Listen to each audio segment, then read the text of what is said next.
오늘 하나님께서 우리에게 주시는 말씀은 출애굽기 말씀입니다. 출애굽기 34장 1절에서 9절까지 말씀입니다. 출애굽기 34장 1절에서 9절까지 제가 봉독해 드리도록 하겠습니다. 여호와께서 모세에게 이르시되 너는 돌판두를 처음 것과 같이 다듬어 만들라. 내가 깨뜨린 처음 판에 있던 말을 내가 그 판에 쓰리니 아침까지 준비하고 아침에 시내산에 올라와 산 꼭대기에서 내게 보이되 아무도 너와 함께 오르지 말며 온 산에 아무도 나타나지 못하게 하고 양과 소도 산 앞에서 먹지 못하게 하라.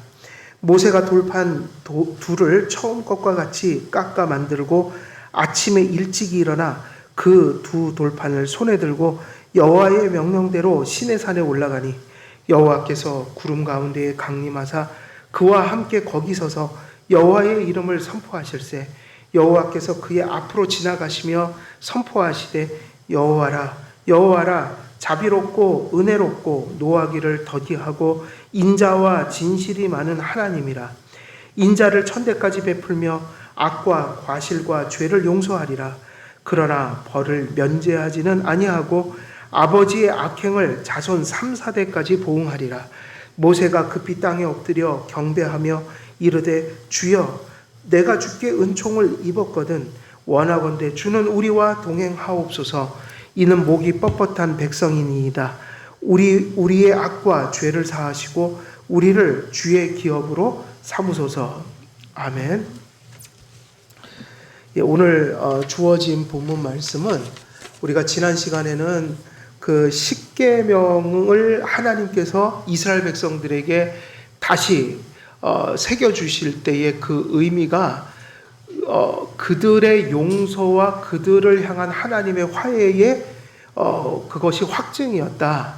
이렇게 말씀을 드렸고, 이제 그 십계명을 새겨주시겠다는 그 말씀과 함께 하나님께서 그 영광을 현현하시고 또 그의 이름을 선포하신 일들 속에서 그 영광과 이름을 선포하신 일들 속에서 하나님이 무엇을 강조하고 있느냐? 그것은 이제 오늘 저희들이 다룰 말씀들인데 6절, 7절 또 그 이후의 9절들이 바로 그러한 내용들을 전하고 있다. 십계명이 하나님의 용서와 또 화해의 어떤 확증이었다면 그 십계명과 함께 주어진 하나님의 영광의 현현과 또 그 이름을 선포하신 일, 또 말씀을 선포하신 일들 속에 아주 중요한 메시지가 담겨 있다. 그것은 무엇이냐면 심판을 이기고 심판을 넘어선 하나님의 은혜와 사랑이에요. 이 말씀 속에서 전해주고 있는 핵심이 무엇이냐? 하나님의 심판을 넘어선 하나님의 심판을 능가하는 하나님의 은혜이다. 이것이 바로 6절 이하에 나온 그 내용들의 핵심입니다. 그래서 모세가 중보기도를 여러 번 했고 또 하나님께서 그 우상숭배 이전에도 하나님께서 당신의 임재를 현현하실 때 영광과 말씀을 선포하시긴 했지만 늘 하나님의 공의의 초점이 많이 맞춰져 있었어요. 그러나 오늘 우리가 읽은 이 본문 속에서의 하나님의 말씀의 핵심은 사실은 사랑의 포커스가 맞춰져 있고 은혜의 포커스가 맞춰져 있다. 이것이 상당히 강조되고 있는 본문이다. 이렇게 우리가 이해를 할 수 있습니다. 그래서 하나님께서 당신의 이름을 선포하셨다고 할 때 그 이름 속에 하나님의 그 속성과 또 그러한 성품들이 그 이름을 통해서 가르쳐진다고 말씀을 드렸는데, 특별히 이 본문 속에서 하나님의 이름을 선포한다고 할 때는 무엇에 강조점이 있냐면 바로 그 사랑과 자비와 은혜에 포커스를 두고 강조점을 두고 하나님의 성품을 가르쳐주고 있다.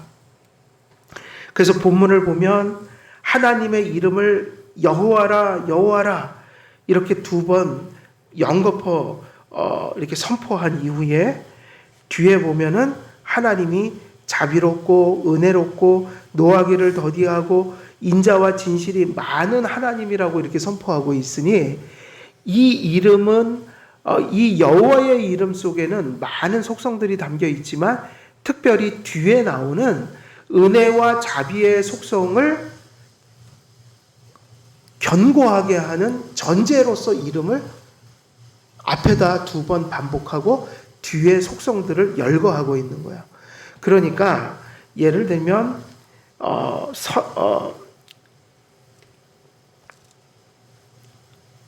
여호와라 여호와라 그리고 뒤쪽에 나오는 그 성품들이 뭐예요? 선포하시되 여호와라 여호와라 자비롭고 은혜롭고 노하기를 더디하고 인자와 진실이 많은 하나님이라. 그 자비롭고 은혜롭고 노하기를 더디하고 인자와 진실이 많은 이것이 바로 하나님의 속성인데 이러한 속성들과 함께 여호와라 여호와라 이름을 이렇게 주신 것은 뒤에 있는 모든 속성들이 그 여호와의 이름의 완전성 속에서 주어진 것이다라는 것을 강조하고 계신 거예요. 그래서 유대인들은 이 구절들을 가지고 사실은 다른 성경에서 보면 이 구절들을 반복하는 식으로 신앙의 고백을 드릴 때가 많아요. 이 구절을 근거로 해서 이 약간 문장은 달라지지만 표현은 달라지지만 바로 이 모세가 우상 숭배한 이후에 중보하고 하나님의 언약을 회복할 때 받았던 그때 하나님께서 선포해 주신 이 말씀을 가지고 신앙의 고백을 드릴 때가 참 많다. 다른 구절들이 있어요. 그래서 이 구절들을 유대인들은 전통적으로 13가지 정도의 하나님의 자애로운 속성을 이 구절에서 뽑아낸다고 그래요. 그러니까는 유대인들이 성경을 읽을 때 오늘 읽은 이 본문이 상당히 중요한 본문이어서 특별히 은혜와 자비의 속성을 가르쳐주는 중요한 본문이어서 유대인들의 전통 속에는 이 본문 속에서 13가지 정도의 하나님의 그 자비의 속성을 끌어내서 고백하고 가르치고 또 신앙으로 고백드린다.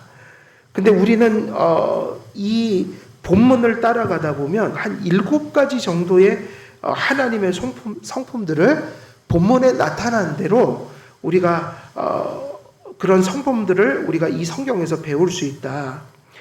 그래서 이처럼 변함없는 사랑과 은혜로 죄인을 용서하시며 새로운 삶으로 변화시켜 하늘 본향으로 끝까지 인도하시는 하나님께서 그의 이름을 통해 어떤 방식으로 당신을 알리셨는지 우리가 이 본문을 통해 살필 수 있다. 유대인들은 전통적으로 6절과 7절 말씀을 통해 이 본문을 통해 13가지 정도의 하나님의 성품을 끌어낸다고 했는데 우리는 본문을 따라 여호와의 이름을 살피면서 한 7가지 정도의 하나님의 성품을 한번 정리해 보려고 해요.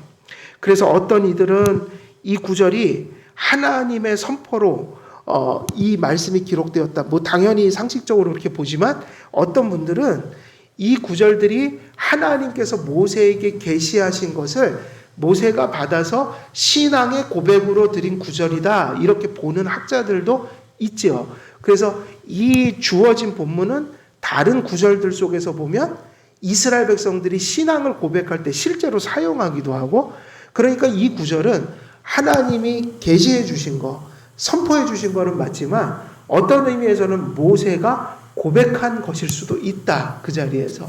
이렇게 볼 수도 있어요. 그래서 항상 예배는 2가지로 이루어져요. 예배에 있어서 가장 중요한 것은 하나님의 말씀이에요. 그래서 예배에서 우리가 특별히 주일 예배 속에서 가장 중요한 건 무엇이냐? 하나님의 말씀을 선포하는 것이다. 그러면 나머지는 또 뭐겠어요? 하나님의 말씀이 선포되면 항상 거기에 짝을 이루는 것이 뭐예요? 그것은 신앙 고백이죠. 그래서 예배에는 항상 이 2가지가 분명해야 돼요. 하나님의 말씀, 성경대로 선포되느냐. 그리고 또 한 가지는 말씀이 선포될 때 그것이 회중들의 성도들의 신앙의 고백으로 나타나야 한다. 응답돼야 한다. 그래서 개혁교회의 예배는 항상 두 가지로 이루어져 있죠. 오전 예배는 성경 본문을 가지고 강해를 하는 것이고, 그건 하나님의 말씀 선포. 그리고 오후에는 어떻게 예배를 진행했어요? 신앙 고백. 우리의 교리, 우리의 신조, 우리의 요리문답, 우리의 신앙 고백들을 통해서 신앙 고백서를 해설함으로 신앙 고백적인 차원으로 말씀을 전했다. 그래서 오전, 오후 예배가 말씀 강해와 오후 예배의 신앙 고백 강설로 이루어져 있다. 지금 우리가 코로나 때문에 한쪽이 이게 지금 멈춰버린 거예요. 그래서 이것이 빨리 회복되어야 합니다. 그래서 우리가 이러한 내용들을 배경으로 알고 이제 내용을 살펴보게 되면 하나님께서 여호와의 이름과 그 이름을 통해서 속성을 알려주실 때 오늘 본문에서 7가지 정도의 여호와의 이름의 의미들이 알려지고 있는데, 일단 제일 먼저 여호와의 이름은 무엇이 기록이 되어 있어요? 우리 6절에 보면은 무엇이 여호와가 기록되어 있잖아요. 여호와라, 여호와라. 여호와라는 이름은 하나님의 무엇을 나타내냐면, 가장 중요한 것은 여호와라는 이름은 자존성을 의미한다. 자존성, 지존성. 그래서 그 자존성이나 지존성은 뭐냐면, 인간이나 피조물들처럼 순간순간 하나님과 무엇인가를 의존해서 사는 존재가 아니라 어떤 존재라는 거예요? 하나님은 절대로 무엇을 의존하지 않으신다. 의존하지 않으신다. 그는 스스로 계신 자다. 그 의미는 하나님은 언제나 자기 안에 자기 존재 근거를 가지고 있고, 그 존재 안에 모든 것들의 근원이 되시며 모든 것들을 주관하시는, 지배하시되 지배를 받지 않으시는 그러한 자존성, 지존성을 가지고 계시다. 여호와라, 여호와라. 하나님께서는 모세에게 여호와라는 이름을 2번 반복하셨어요. 성경이 여호와라는 이름을 이렇게 2번 반복하고 있을 때는 그것은 불필요한 것을 반복하신 일이 아니다. 그것은 그럴 만한 이유가 있어서이다. 그러면 그 이유는 뭐예요? 여호와라는 이름이 가진 그 자존성, 지존성, 모든 것들의 근원이요 지배자이신 그분의 속성을 바로 뒤에 있는 하나님이 어떤 분이라고 가르치실 때에 그것을 영원하고 견고하게 하는 전제가 되는 이름이기 때문에, 여호와 하나님이 아니라면 뒤에서 이야기한 것들이 유한한 것이 되거나 불완전한 것이 되거나 의미 없는 것이 되어버리고 말아요. 그래서 하나님께서는 여호와라는 이름을 가진, 여호와의 속성을 가진 그 하나님이 자비롭고 선하시고 또 노하기를 더디하시며 은혜와 자비를 베푸시는 하나님이다. 그래서 이것은 이 2번 여호와의 이름을 강조한 것은 어떤 의미냐면, 여호와라는 이름을 강조한 거죠. 여호와 한 번으로 끝낸 게 아니라 여호와라, 여호와라. 이 이름이 너희를 구원하고, 이 이름이 너희의 구원을 지탱하고, 이 이름이 너희의 구원을 완성할 것이다. 그게 나다. 그걸 잊지 말라. 여호와라, 여호와라 2번이나 말씀하시면서 그것을 강조하신 거예요. 그래서 여호와라는 이름은 히브리어로 보면 어디서 왔냐면, 우리나라 말로 하면 뭐뭐가 존재한다, 뭐뭐가 있다, 뭐 이런 의미의, 영어로 하면 비동사죠. 비동사. 뭐뭐가 존재한다, 뭐뭐가 있다, 뭐 이런 의미의 비동사가 거기서 파생돼서 여호와의 이름이 나온 거예요. 그래서 여호와의 이름은 스스로 있는 자다. I am who I am. 하나님만이, 어떤 모든 피조물들은 하나님을 인해서 존재하지만 하나님만이 영원부터 영원까지 스스로 계신다. 그러니까 이 이름은 그분의 속성을 얘기할 때 여호와의 속성이 은혜롭다고 한다면 어떤 의미를 그 은혜롭다는 말이 부여받겠어요? 예를 들면 은혜로우시다 하나님이. 그러면 여호와께서 은혜로우시다 이렇게 해버리면 그 은혜롭다는 말이 어떻게 되겠단 말이에요. 그것은 영원하고 변할 수 없는 엄청난 은혜가 되는 거예요. 그래서 하나님께서는 이름을 먼저 선포하셨다. 하나님께서 존재 자체이시며 모든 존재의 근원이 되신다는 의미예요. 그러므로 여호와의 이름은 스스로 계신 자라는 의미로 이것이 자존성을 의미한다. 그렇기 때문에 여호와에게 속한 모든 속성이 뭐 예를 들면 공의로우시고 자비로우시고 변함이 없으시고 이런 모든 것들이 무엇을 부여받게 되냐면 영원성을 부여받게 된다. 그냥 자비로우심이 아니라 영원한 자비로우심. 그냥 자비로우심이 아니라 완전한 자비로우심. 여호와의 이름이 생략돼 버리면 어떤 자비가 되겠어요? 여호와의 이름을 선포하지 않으면 인간적, 유한한 사랑이 되고 만다. 인간의 사랑이 어떤 사랑이에요? 변화무쌍한 사랑, 변하는 사랑, 유한한 사랑, 완전치 못한 사랑. 이게 인간의 사랑이에요. 근데 모세에게 그냥 은혜롭다고 하지 않았어요. 뭐라고 해요? 여호와라, 여호와라. 그 여호와의 속성으로 나타난 그런 사랑이다. 이 이름을 통해 하나님께서는 그 어떤 것에도 의존하지 않으시며 영원으로부터 영원까지 스스로 자기 안에 존재 근거를 두시 그런 지존하신 하나님으로서 뒤에 나오는 그런 속성들을 선포하고 있다는 거죠. 그래서 이 말씀을 우리가 더 구체적으로 보면 그 하나님께서 그런 하나님께서 창조하셨고 그런 하나님께서 뭐 하셨다는 얘기예요? 구원하셨다. 그래서 창조하시고 한번 타락했지만 하나님의 구원을 통해 그것을 이스라엘 백성들 안에 회복하셨고 그리고 그 회복이 결단코 인간의 연약함을 인해서 그것이 실패되거나 그것이 무효화되지 않을 것이다. 여호와의 이름으로 창조하시고 여호와의 이름으로 구원하실 때 이 모든 일이 영원한 선하심 그리고 영원한 능력으로 그렇게 하셨다는 의미를 전제하게 되는 거죠. 우리는 이 이름을 통해 창조자와 구속자 되신 하나님을 찬송할 수 있는 거예요.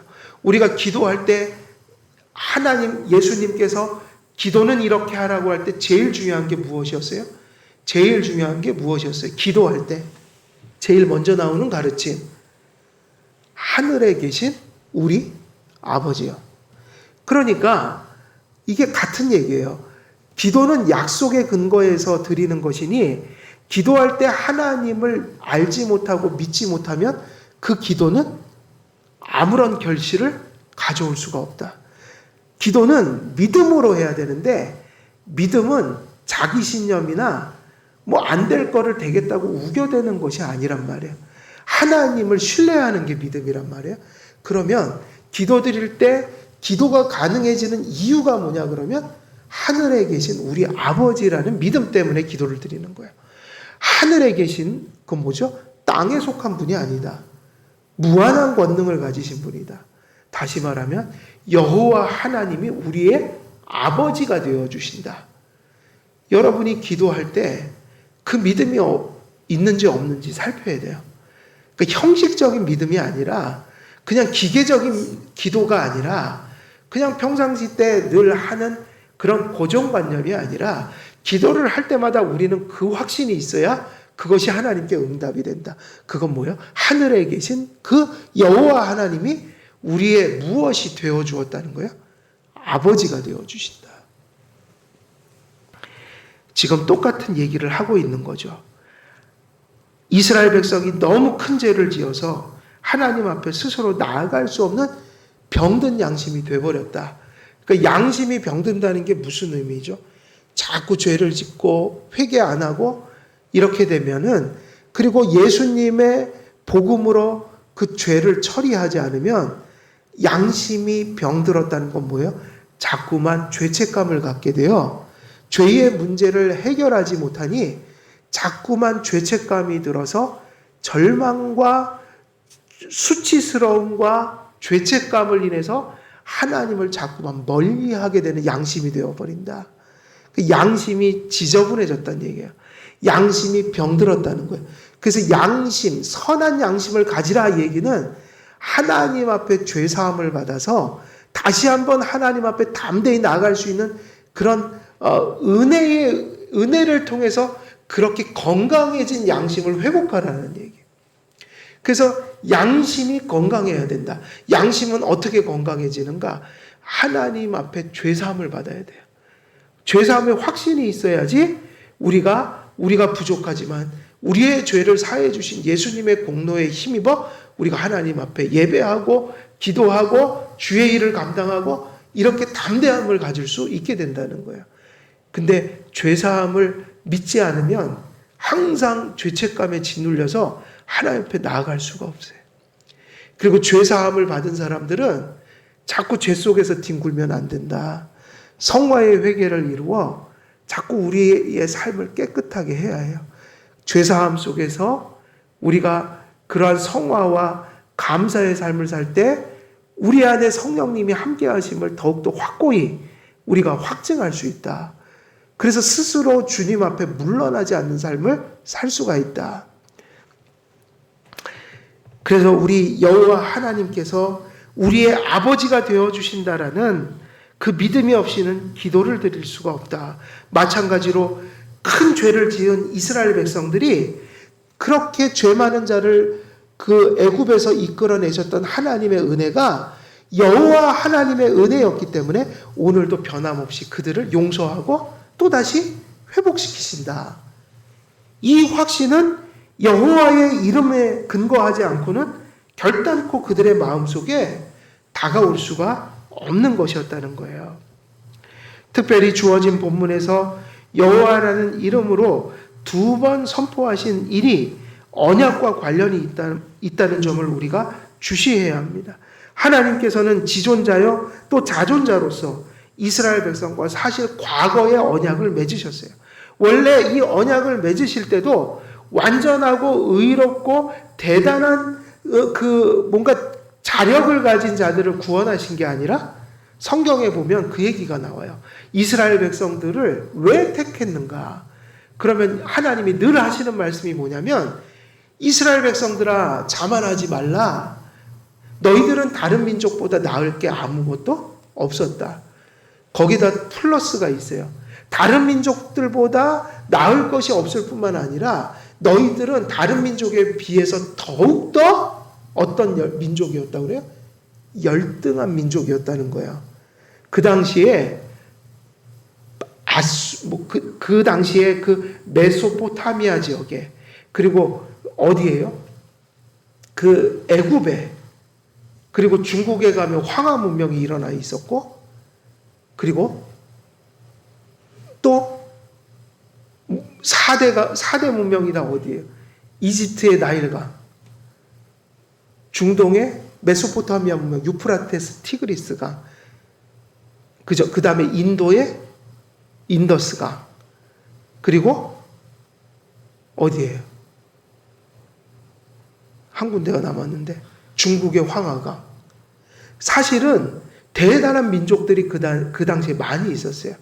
근데 사실은 하나님께서 아브라함이라는 사람을 불러서 사실은 유목민을 불러서 그들의 씨를 하나님께서 창성케 해서 사실은 아무 별 볼 일 없는 인간들을 불러다가 하나님의 백성을 삼으셨다. 그래서 사실은 애초에 하나님께서 이스라엘 백성들과 언약을 맺으실 때도 그들은 죄 많고 보잘것없는 인생들일 뿐이었다. 그래서 하나님의 구속과 은혜로 하나님의 백성을 이루었을 때 출애굽한 이후에 이런 일이 다시 벌어졌던 거예요. 하나님께 이 언약이 근거하지 않고 불완전한 인간들에게 언약이 달려 있었다면 오늘 이 본문 속에서 주시는 용서도 언약의 갱신도 다 존재하지 않았을 것이다. 그래서 하나님의 은혜는 어떤 은혜여야 하냐면, 이 언약을 맺으시는 하나님은 어떤 하나님이어야 하냐면 과거에나 현재에나 미래에나 어떤 하나님이어야 되는 거예요? 변함이 없으신 하나님이어야 한다.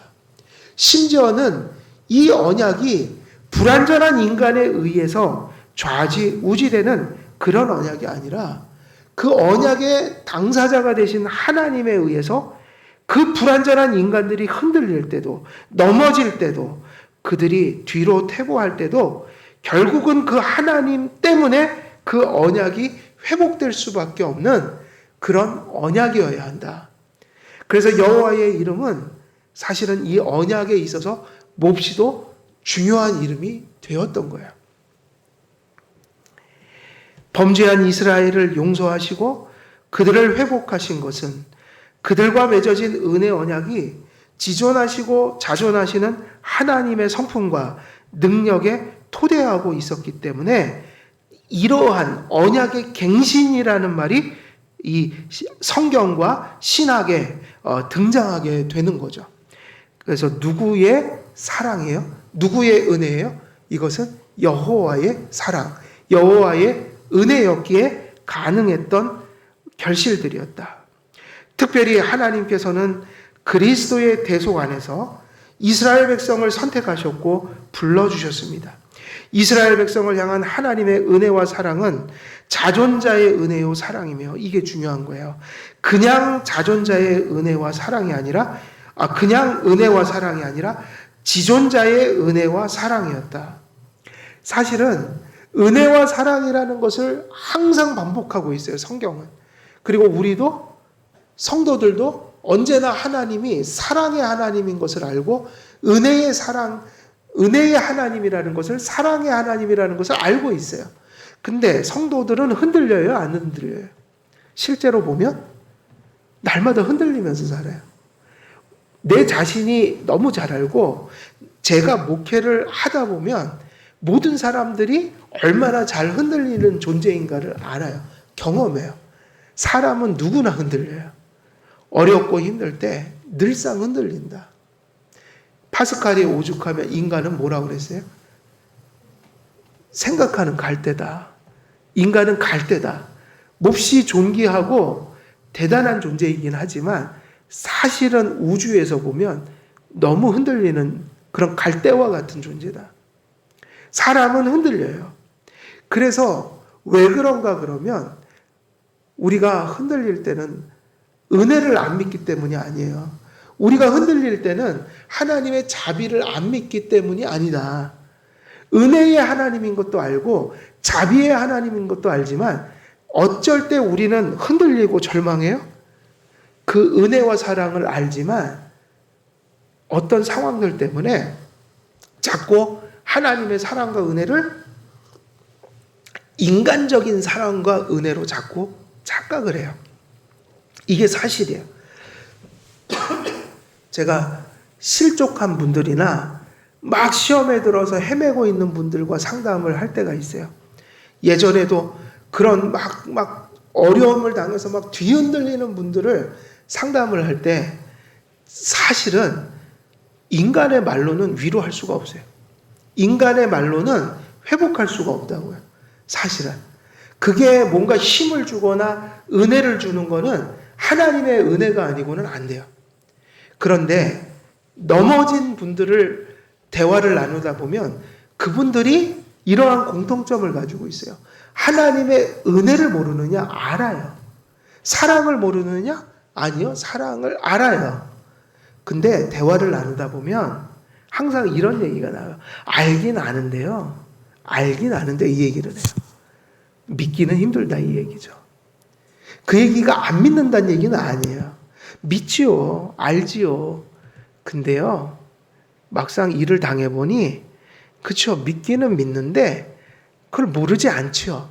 근데 또 이게 참 역설적이에요. 근데 한편으로는 또 역시 믿기는 너무 힘들어요. 지금 이 상황에서 그걸 받아들이기가 잘 받아들여지지가 않는다. 그럼 그게 무슨 얘기인가? 안 믿는다는 얘기는 아니라고요. 믿죠. 신학적으로도 알죠. 그러나 대화를 나누다 보면 결론이 그렇게 가요. 믿음이 흔들린다는 것이 뭔가? 시험에 든다는 것이 뭔가? 여러분, 시험이 든다는 게 뭐죠? 믿음이 흔들린다는 게 뭐죠? 그걸 뭐라고 표현하면 좋겠어요? 안 믿는 걸까요? 아니요. 믿어요, 그분들이. 신학적으로 또렷이 알아요. 은혜가 뭔지를. 뭐가 도대체 믿음이 흔들리는 거고 무엇이 시험에 드는 거예요? 그래서 저는 그렇게 결론이 들었어요. 믿기는 믿는데 시험에 드는 순간은, 그러니까 시험이라는 것의 의미는, 믿음이 흔들린다는 의미는 그렇게 비유할 수 있어요. 항상 거기에 답이 있는 거예요. 믿음을 눈으로 표현한다면 항상 우리의 시야가 누구로부터 이렇게 흐트러진 거예요? 하나님. 우리가 졸음운전할 때 보면 잠들잖아요. 그거 비슷하다. 운전을 하고 가는데 잠들어 버리면 중앙선이 뭔지를 분간을 못해요. 그러니까 시험이 들었다, 믿음이 흔들린다는 얘기는 바라봐야 되는데 이미 그 바라보는 것이 엇나갔거나 흐려졌거나 초점이 완전히 지금 어디로 간지를 모르는 상태를 의미하는 거예요. 그러니까 바라볼 것을 똑바로 바라보지 못하는 어떤 상태가 된 거예요. 근데 그렇게 될 때 일어나는 일이 뭐냐면 거의 10중 8구는 제가 신학교 때부터 지금까지 사역을 하면서 시험에 빠진 자들의 공통점은 은혜를 안 믿는 게 아니고 자비를 안 믿는 게 아니라 그 자비가 시험에 들면요, 하나님의 자비, 하나님의 은혜를 인간적인 것으로 해석하기 시작해요. 인간적인 것. 그러니까 생각해 보세요. 하나님을 믿으면 어떻게 실족할 수가 있어요.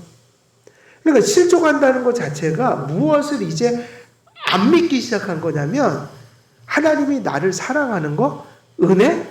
이거 아닌 것 같아 라고 생각이 드는 순간부터 사람은 하나님을 증오하기 시작하는 거예요. 미워하기 시작하는 거예요. 그때부터 하나님 말을 듣지 않아요. 신뢰를 잃었을 때. 그러면 그게 뭐냐? 모르느냐?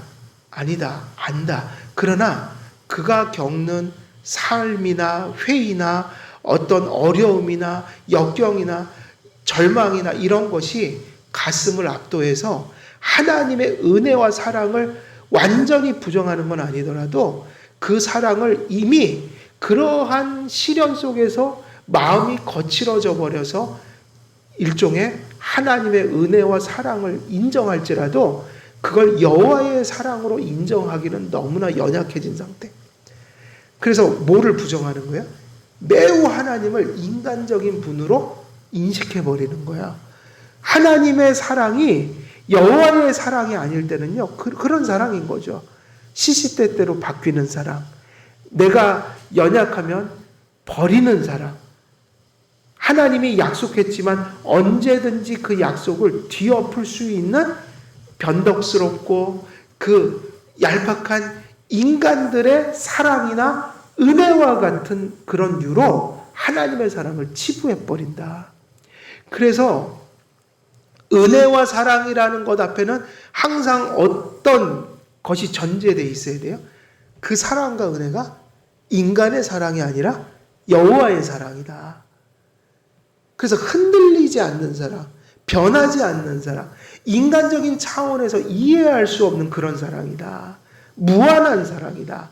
그 사랑이 나를 붙들고 있다. 근데 시험에 들어 실족하는 순간이 뭐냐면 사랑도 은혜도 어느 정도는 알지만 그런 하나님도 내가 아는 내가 상처받은 그 어떤 사람들을 넘어서지는 못한 그런 분일 거야. 하나님도 그런 분이지, 그런 분이지. 그래갖고 스스로 그렇게 생각해요. 이전에 구원하셨던 하나님이 지금은 마치 함께하지 아니하시는 것처럼. 여러분, 욥기에서 하나님이 욥을 떠난 적이 있어요, 없어요? 없죠. 없다고요. 누군가 택함받고 진정한 믿음을 가졌던 사람이라면 하나님은 그 사람을 떠난 적이 없어요. 그게 하나님 사랑. 왜 그렇죠? 오늘 똑같아요. 그것은 여호와의 사랑이기 때문에요. 절대로 인간적인 사랑이 아니에요. 시험에 들면 안 돼요. 하나님을 인간적인 사랑에 비하지 마세요. 그런 사랑이 아니에요. 절대로 그런 사랑이 아니에요. 그래서 우리는 신학적인 사고를 해야 돼요.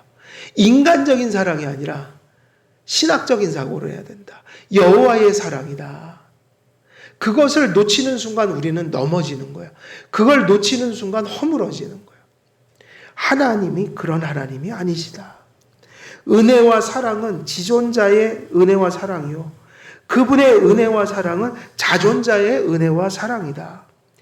그분의 사랑은 그런 사랑이기 때문에 인간적인 세상에 떠도는 사랑처럼 그렇게 변하지 않는, 그렇게 변하는 사랑이 아니다. 변함이 없는 은혜와 사랑입니다. 은혜 언약을 맺으시고 그들을 용서하신 하나님은 여호와 하나님이시므로 그들은 넘어졌으나 그들은 그 여호와의 사랑과 은혜로 다시 일어날 수 있었습니다. 인과응보의 법칙에 따르면 이스라엘 백성은 벌써 사라져 버려야 되는 거죠. 역사 속에 사라지고 새로운 민족이 택한 민족으로 성경에 등장했어야 해요. 놀랍게도 하나님은요, 그 하나님은 성경에서 일관되게 행동하시는 모습을 우리가 보게 되죠. 그들이 넘어졌으나 은혜와 사랑으로 다시 찾아와 용서하시고 병든 마음을 고쳐주셨다. 불완전하고 변하며 무능한 사랑과 은혜는 이스라엘을 구원할 수가 없었던 거예요. 그리고 연약하고 패역한 자들이 언약의 파트너로 세워졌을 때 하나님께서 여호와가 아니시라면 그 언약은 날마다 순간마다 위태하게 될 것입니다. 왜냐하면 이 은혜 언약이라는 것 자체가 한 파트너는 어떤 자들로 이루어진 거예요? 하나님의 언약의 한 대상이 어떤 자들이에요? 패역한 자들이에요. 연약한 자들이에요. 죄성을 죽을 때까지 가슴에 품고 사는 자들이에요. 지극히 연약한 사람들이에요. 그래서 은혜 언약의 한 파트너는 그처럼 연약한 자들로 이루어져 있다. 그래서 다른 한쪽의 파트너가 어떤 분이 아니라면 당장에 무너지고 마는 언약일까요? 그 반대편에서 언약을 맺은 분이 지존자여야 한다. 자존성을 가진 분이셔야 한다. 그런데 그러한 위대하시고 완전하시고 무한하신 하나님이 사랑과 은혜로 충만해 계신 그런 분이셔야 한다. 그분이 은혜 언약을 맺으셨다. 그래서 이 은혜 언약은 여호와의 이름으로 맺어진 언약이어야 한다. 이것이 성경에서 가르치는 아주 중요한 그러한 교훈인 거죠. 이스라엘 백성들은 이와 같이 중대한 의미를 둔 이름이 여호와라는 이름이었기에 대속죄의 일에 한 번 부르는 일을 제외하고는 그 이름을 12달 동안 한 번도 부르지를 않아요. 그래서 언제 한 번 부른다고요? 대속죄일 날 그것도 한 번, 단 한 번 부르게 되었다. 그것도 누가 부를까요? 백성들이 부르는 게 아니라 대제사장이 부르게 되어 있었다. 그러므로 모음을 사용하지 않는 히브리 유대인들의 관습에 따라서 이름을 너무나 부르지 않고 성전 예배가 파괴됐을 때 대속죄의 일의 의식이 멈춰져 버리니까 어떻게 일이 벌어졌어요? 여호와의 이름의 발음을 모음을 쓰지 않았기 때문에 이스라엘 백성들이 잊어버리게 돼버린 거죠. 그래서 실제로 우리가 여호와라고 부르는 그 발음은 사실은 다른 이름에서 가져온 거예요. 모음을. 그래서 뭐만 남았냐면 그 비동사라고 얘기했던 존재한다, 뭐뭐가 있다라고 얘기한 그 단어의 자음만 남았고 모음이 사라져 버렸어요. 그래서 가끔은 여호와가 맞냐, 야훼가 맞냐 그러는데 아무도 그것을 알 수가 없죠.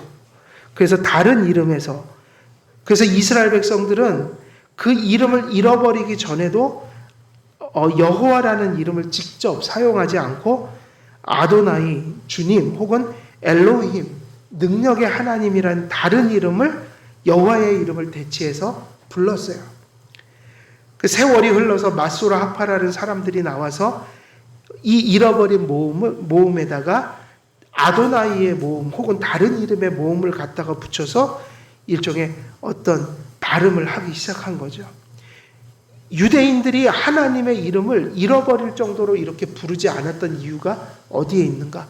창조와 그들의 구원과 또 앞으로 일어날 그들의 모든 운명이 누구에게 달렸냐면 하나님께 달렸는데, 그 하나님의 이름 중에도 가장 중요한 이름이 뭐였기 때문이에요? 그것이 여호와였기 때문이다. 그래서 이 이름을 매우 신성시했죠. 하나님께서 여호와가 아니시라면 우리에게 아무런 소망이 없어지는 겁니다. 하나님의 속성들이 아무리 많이 알려진다 해도 그것이 여호와 하나님의 이름을 전제하지 않는다면 그 모든 속성들이 우리에게 완전한 것이 될 수가 없다. 창조도 구원도 흔들리게 되는 거예요. 이게 지금 신학적으로 여호와의 이름이 전제돼서 나머지 속성들을 완전한 것으로 이해시키는 하나님의 지금 역사가 지금 이 본문에 있는 거잖아요. 그건 뭐를 의미하죠? 우리의 믿음 속에, 우리의 신앙 고백 속에, 우리의 인식 속에 여호와의 이름의 완전함을 신뢰하는 그 지식과 확신이 흔들리게 되면 하나님이 자비롭고 은혜롭고 이런 의미들은 더 이상 귀에 들어오지 않게 되고 마음에 아무런 위로를 줄 수가 없게 된다. 우리도 유대인들과 마찬가지로 그래서 무엇을 소중히 여기고 그 이름 때문에 살아가야 되는 거예요. 무엇 때문에 살아가야 되는 거예요? 여호와의 이름이 우리 삶과 구원의 근거가 돼야 되는 거죠. 여호와의 이름에 대한 확신이, 신뢰가 흔들리게 되면 모든 것이 흔들리게 된다. 그러므로 이스라엘 백성의 언약이라는 것이 누구의 이름에 의해서 서기도 하고 넘어지기도 하는 거예요? 여호와의 이름에 의해서. 이스라엘 백성들은 언제 절망하고 실족하고 범죄했을까요? 여호와의 이름을 잃어버릴 때. 여호와의 이름을 향한 그 신앙의 고백을 마음속에서 상실할 때, 그때 우상이 온 이스라엘을 덮었어요. 그러므로 이스라엘의 용서를 비준하시기 위해, 이게 이런 얘기죠. 너무너무 큰 죄를 져갖고 의기소침해 있는 이스라엘 백성들, 하나님의 죄사함과 그들의 마음을 격려하시는 하나님의 사랑과 자비가 없이는 그들의 스스로 하나님의 면전에 나올 수가 없었던, 그래서 저 나무 뒤에 숨어 있던 아담처럼 우리가 죄 짓고 하나님의 임재를 피해서 숨어 들어가듯 그렇게 숨어 들어간 이스라엘 백성들의 존재를 다시 한번 하나님 앞으로 이끌어낼 수 있는 마음으로 뒤바꾸는 것은 그래서 사랑과 은혜밖에 없었는데, 너무너무 그들이 큰 죄를 졌기 때문에, 너무너무 큰 양심의 상처를 받았기 때문에 그냥 자비와 은혜를 선포하신 게 아니라 그들을 격려하기 위하여 여호와라 여호와라 두 번의 이름을 불러주셨다. 그래서 얘들아, 너희들 이제 회개하고 이제 내가 너희의 죄를 사했으니 이제 나와라. 힘들지? 나오기 힘들 거야. 그런 큰 죄를 졌으니 얼마나 양심이 아프겠니? 그러나 내가 너희들에게 준 은혜와 사랑은 여호와의 사랑이란다. 무한한 사랑이야. 완전한 사랑이야. 과거에 그 사랑을 주었지만 너희들이 넘어졌을 때도 여전히 그걸 베푸는 그런 엄청난 사랑을 내가 예수 안에서 너희에게 베푼다. 이것이 없으면 아무도 나올 수가 있어요? 없어요? 없어요. 그래서 예수 그리스도의 대속의 은혜 안에서 그런 엄청난 사랑으로 죄사함을 주시고 회복시켜 주시는 하나님의 은혜가 결국 뭐냐? 여호와의 은혜고 여호와의 사랑이다. 이것을 이스라엘 백성들에게 지금 각인시켜주고 있는 거죠. 이거를 받기에는 너무나 엉망진창이 돼 있으니 하나님이 이렇게 친히 강력하게 은혜를 선포하고 있는 거예요. 뒤에서 강조될 하나님의 은혜와 사랑의 성품이 자존하시고 지존하신 여호와의 사랑과 은혜라는 사실을 강조하기 위해 여호와의 이름을 2번 불러준 바로 이 구절은 무엇과 같냐면 이 본문 안에서도 하나님의 은혜에 대한 그 모든 말씀들의 서론과 같은 역할을 한다. 여호와라 여호와라. 그리고 그 뒤에 이어지는 이 하나님의 속성이라는 것이 오늘 우리가 읽은 이 사건과 본문의 전체 말씀의 뭐와 같은 역할이에요?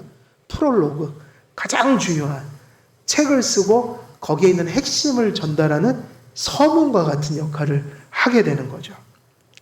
이렇게 하심으로 하나님의 사랑과 은혜가 영원한 사랑이요 은혜이며 변하지 않는 사랑이요. 또 이 사랑이 이 본문 속에서 어떻게 표시되냐면 무엇을 능가하는 사랑이라는 말씀까지 덧붙여줘요.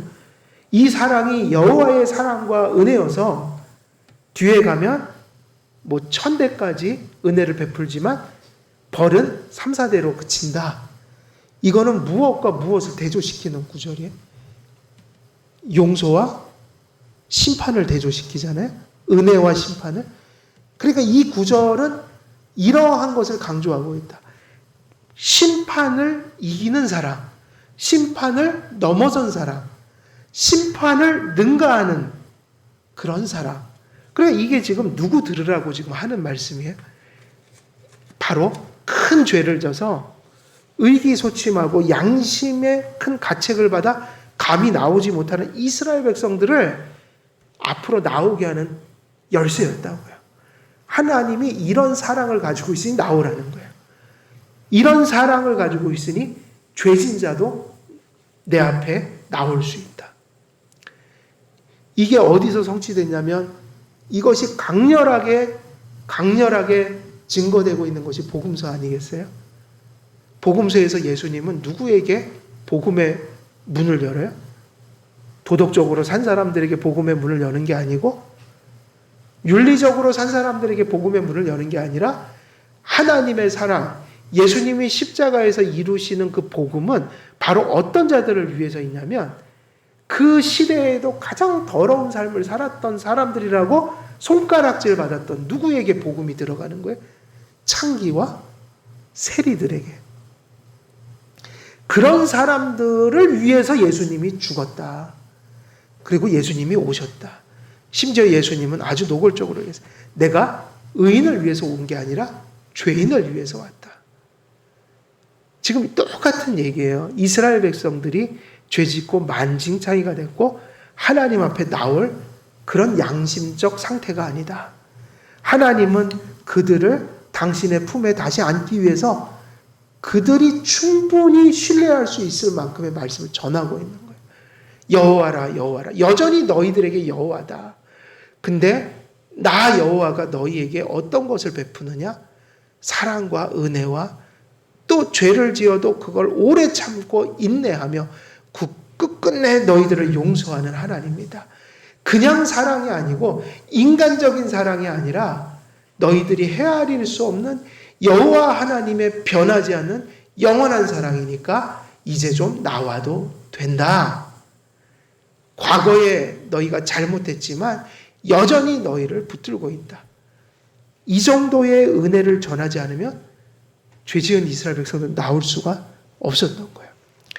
그러니 이 구절에 무엇이 나타나고 있죠?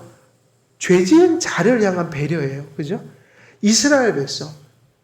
하나님 말씀 잘 듣는 이스라엘 백성을 향해서 칭찬해 주는 게 아닌 거예요. 우리는 언제 아이들에게 칭찬하고 좋은 얘기를 많이 해줘요? 잘할 때. 그리고 우리는 아이들이 잘못하면 뭐를 하죠? 화를 내고 체벌을 하잖아요. 그거는 당연한 원칙이겠죠. 근데 이 본문은 그런 일상적인 원칙을 깨는 본문이에요. 어떤 자들에게 지금 이 최고의 은혜의 최고의 계시를 내리고 있냐면 그들이 가장 허물어졌을 때, 가장 망가졌을 때, 가장 밑바닥에 처했을 때 하나님은 사실은 구약을 통틀어 대단한 은혜를 선포하고 있어요. 이 구절에서. 그래서 이 말씀 속에서 우리는 병들고 죄짓고 허물어진 이스라엘 백성들이 어떻게 하나님 앞에 다시 나와 언약의 백성으로 회복되었는가? 그거는 다른 표현이 있을 수가 없어요. 여호와 하나님의 도무지 이해할 수 없는 엄청난 사랑. 그걸 우리가 이제 신약으로 표현하면 어떻게 표현하는 거죠? 그거를 하나님의 독생자를 이 땅에 보내셔서 십자가에 못 박혀 죽게 하시고 대속의 은혜를 이루셔서 우리 같은 죄인들을 과거에도 사랑하시며 지금도 사랑하시며 변함없이 미래에도 사랑해 주시는 그 사랑으로 우리를 사랑해 주시기에 우리가 오늘도 이렇게 하나님 앞에 나올 수 있었다. 이게 이 본문의 아주 핵심적인 메시지인 거예요. 그래서 은혜와 사랑이 우리를 구원하려면 이제 정리를 해야겠네요. 은혜와 사랑이 우리를 구원하려면 오늘 본문에서 우리가 배운 것이 뭐예요? 어떤 은혜와 사랑이어야 돼요? 그것은 여호와의 사랑과 은혜여야 한다. 그것은 인간적인 어떤 사랑이 우리를 구원할 수가 없다. 그 은혜와 사랑은 완전하고 영원하고 변함없는 무한한 사랑과 은혜여야 한다는 것이에요. 그런 사랑과 은혜만이 우리와 같은 죄인들을 끝까지 구원할 수 있다. 우리가 받은 사랑과 은혜는 여호와 하나님의 사랑과 은혜여야 한다. 이 사랑이 신약적으로 표현하면 누구에게서 나타난 사랑인 거예요? 예수 그리스도. 그리고 그 사랑이 십자가를 통해서 확증됐다. 오늘 출애굽기 34장에서도 확증됐지만 이것이 신약적으로 성취되면서 완전한 계시로 나타난 건 어디에서요? 예수님이 십자가에 못 박혀 우리를 위한 제물로 하나님 아버지께서 그를 죽이실 때 하나님의 사랑이 우리에게 나타난 바 됐다. 예수 그리스도의 사랑 속에 이 사랑이 성취된 거예요. 우리가 하나님을 믿고 과거에 믿었고 현재에 믿고 또 앞으로 예측할 수 없는 삶을 또 맞이하면서 살아가야 될 때 이 사랑에 대한 신뢰와 확고한 신앙 고백이 없이는 우리의 신앙은 흔들릴 수밖에 없다는 거예요.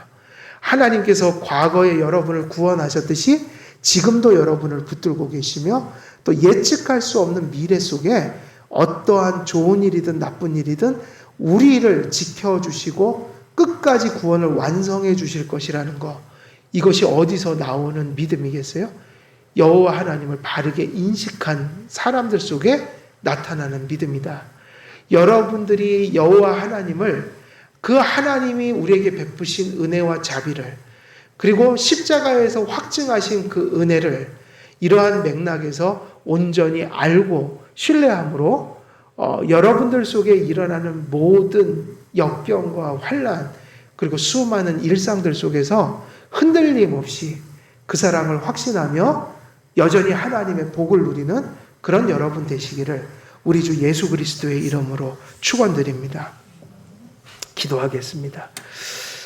살아계신 하나님 아버지, 오늘도 본문 속에서 여호와의 이름을 계시하시며 또 그 여호와의 이름으로 베푸신 자비가 어떤 것들인지를 함께 나누었습니다.